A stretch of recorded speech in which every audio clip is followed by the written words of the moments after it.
Henry Armstrong को दफनाया गया था। यह तथ्य उसे यह साबित करने के लिए नहीं लग रहा था कि वह मर चुका था। उसे समझाने में हमेशा मुश्किल होती थी कि वह वास्तव में दफनाया गया था। उसकी इंद्रियों की गवाही ने उसे मजबूर किया स्वीकार करना। उसकी मुद्रा, उसकी पीठ पर सपाट, उसके हाथ उसके पेट पर पार किए हुए और किसी ऐसी चीज से बंधे हुए थे जिसे उसने आसानी से तोड़ दिया, बिना स्थिति को लाभदायक ढंग से बदले। का सख्त कारावास, उसका पूरा व्यक्तित्व काला अंधेरा और गहन मौन सबूत का एक ऐसा शरीर बना दिया जिसे अस्वीकार करना असंभव था, और उसने इसे बिना किसी सवाल के स्वीकार कर लिया। लेकिन मरा हुआ नहीं, वह केवल बहुत बहुत बीमार था।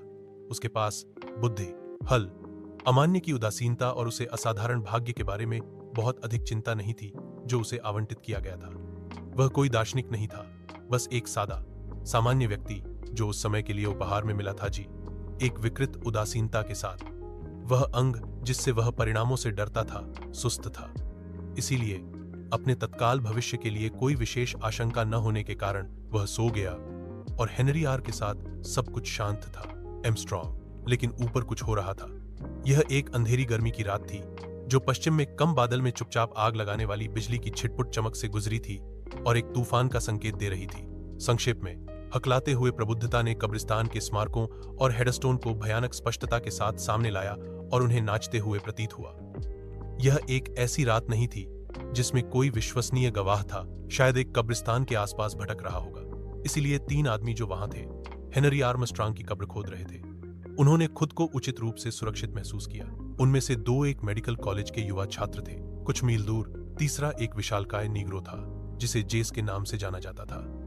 कई वर्षों से जेस को कब्रिस्तान में एक सर्व कार्यकर्ता के रूप में नियुक्त किया गया था, और यह उसकी पसंदीदा खुशी थी कि वह हर आत्मा को जानता था। स्थान में वह अब जो कर रहा था, उसकी प्रकृति से यह अनुमान लगाया जा सकता था कि वह स्थान उतना आबादी वाला नहीं था जितना कि उसका रजिस्टर दिखा सकता था।